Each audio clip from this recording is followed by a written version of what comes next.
ಆದರೆ ಮನೋನಿಯಾಮಕ ಒಳ್ಳೆಯದನ್ನು ಮಾಡಿಸ್ಬೇಕು, ಕೆಟ್ಟದ್ದು ಮಾಡಿಸ್ಬೇಕು. ಹಾಗಿದ್ರೆ ಇದನ್ನು ಹೇಗೆ ನಾವು ನೋಡುವಂಥದ್ದು ಅಂತ? ಈಗ ನಿಮ್ಮ ಮನೆಗೆ ನಾನು ಬರ್ತೀನಿ, ನಾನೊಬ್ಬ ನಿಮ್ಮ ಮನೆಗೆ ಗೆಸ್ಟು.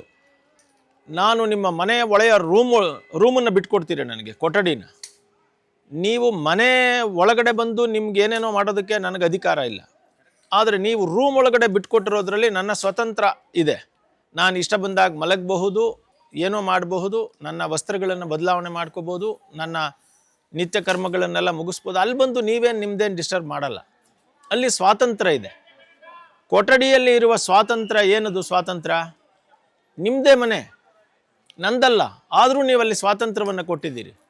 ಹಾಗೆ ಪ್ರತಿಯೊಂದು ಜೀವಕ್ಕೂ ಕೂಡ ಜೀವ ಸ್ವಾತಂತ್ರ್ಯ ಅಂತಿದೆ ಶಾಸ್ತ್ರಗಳಲ್ಲಿ.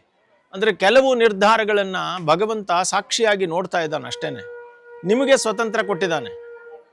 ಈಗ ನಿಮ್ಮ ಸ್ವಾತಂತ್ರ್ಯ ಏನು ಅಂತ ಕೇಳಿದ್ರೆ, ಈಗ ಒಂದು ಪ್ರಾಣಿ ಇದೆ, ಅಲ್ಲಿ ನಾಯಿ ಬರ್ತಾ ಇದೆ, ನೋಡ್ತಾ ಇದ್ದೀರಿ. ಪಕ್ಕದಲ್ಲಿ ಒಂದು ಕಲ್ಲು ಇದೆ. ಈಗ ನಾಯಿಯನ್ನು ಪ್ರೀತಿಯಿಂದ ನೋಡ್ಬೇಕಾ ಇಲ್ಲ ಕಲ್ಲಲ್ಲಿ ಹೊಡೆಯೋಕ್ಕೂ? ಎರಡಕ್ಕೂ ನಿಮ್ಮ ಮನಸ್ಸಿಗೆ ಫ್ರೀ ಇದೆ. ಅಂದರೆ ನಿಮಗೆ ನಿಮ್ಮದೇ ನಿರ್ಧಾರ. ಹೊಡೆದ್ರೆ ಕರ್ಮಫಲ ಆರಂಭ, ಪ್ರೀತಿಸಿದ್ರೆ ಅದು ಕರ್ಮಫಲ ಆರಂಭ. ಅದು ಎರಡೂ ನಿಮ್ಮ ಕೈಯಲ್ಲಿದೆ.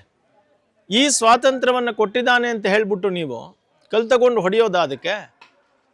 ಹಾಗೆ ನಿಮ್ಮ ರೂಮಲ್ಲಿ ಬಂದು ನನಗೆ ಸ್ವಾತಂತ್ರ್ಯ ಕೊಟ್ಟಿದ್ದಾರೆ ಅಂತ ಗೋಡೆನ್ ಕೆರೆಯೋಕ್ಕಾಗತ್ತಾ ರಾತ್ರಿ ಎಲ್ಲ? ಸೊ ನಾನು ನನ್ನ ಮಿತಿಯನ್ನು ಅರ್ಥಕೋಬೇಕು. ಹೀಗೆ ಈ ಪ್ರಪಂಚದಲ್ಲಿ, ಈ ಪ್ರಪಂಚವೇ ಒಂದು ಕೊಠಡಿ ಅನ್ನೋದಾದರೆ, ಈ ಕೊಠಡಿ ಪರಮಾತ್ಮಂದು ಅನ್ನೋದಾದರೆ, ಈ ಕೊಠಡಿ ಒಳಗಡೆ ನಿಮ್ಮ ಜೀವನ ಅನ್ನುವಂತಹ ಒಂದು ಜೀವ ಸ್ವಾತಂತ್ರ್ಯವನ್ನು ಕೊಟ್ಟಿದ್ದಾನೆ. ಈ ಜೀವ ಸ್ವಾತಂತ್ರ್ಯದ ಒಳಗಡೆ ನೀವು ಒಳ್ಳೆಯದಾ ಕೆಟ್ಟದ್ದ ಅಂತ ನೀವು ಮಾಡ್ತಾ ಹೋಗ್ತೀರಿ. ಅವನು ಕರ್ಮಸಾಕ್ಷಿ. ಅವನು ನೀವು ಏನು ಮಾಡಿದ್ರೂ ಅವನು ತಲೆ ಕೆಡಿಸ್ಕೊಳ್ಳಲ್ಲ. ಯಾಕಂದರೆ ಇವಾಗ ಅವನು ಜಸ್ಟ್ ಸಾಕ್ಷಿಯಾಗಿದ್ದಾನೆ ಅಷ್ಟೇ, ನೋಡ್ತಾ ಇರ್ತಾನೆ ಎಲ್ಲಾನು. ಸೊ ನೀವು ಹೇಳೋ ಪ್ರಕಾರ ನಮ್ಮ ದೇಹದಲ್ಲಿ ಭಗವಂತ ಇರುವುದು ಹೌದು, ಅದರಲ್ಲಿ ನಿಮ್ಮ ನಿರ್ಧಾರಗಳಿಗೆ ನಿಮ್ಮ ಸ್ವಾತಂತ್ರ್ಯ ಕೊಟ್ಟಿದ್ದಾನೆ. ಅದಕ್ಕೆ ಜೀವ ಸ್ವಾತಂತ್ರ್ಯ ಅಂತ ನಮ್ಮ ವೇದಾಂತಗಳು ಹೇಳ್ತವೆ, ಕೊಟ್ಟಿದ್ದಾನೆ. ಓಕೆ, ಹಾಗಾದರೆ ಈ ಪಾಸಿಟಿವ್ ಆ್ಯಂಡ್ ನೆಗೆಟಿವ್ ಎನರ್ಜೀಸ್ ಅವು ಹೊರಗಡೆ ಇದ್ದಾವ, ಒಳಗಡೆ ಇದ್ದಾವ? ಹೊರಗಡೆ ಇದ್ದರೆ ನಮ್ಗೆ ಅಫೆಕ್ಟ್ ಮಾಡ್ತಾವ? ಇದು ಹೇಗೆ ಗುರುಗಳೇ, ಯಾವ ರೀತಿ ನೋಡ್ಬೇಕು? ಇಲ್ಲ, ಪಾಸಿಟಿವ್ ಎನರ್ಜಿ ಮತ್ತು ನೆಗೆಟಿವ್ ಎನರ್ಜಿ ಎರಡೂ ಕೂಡ ನಿಮ್ಮ ಒಳಗಡೆನೇ ಇದೆ.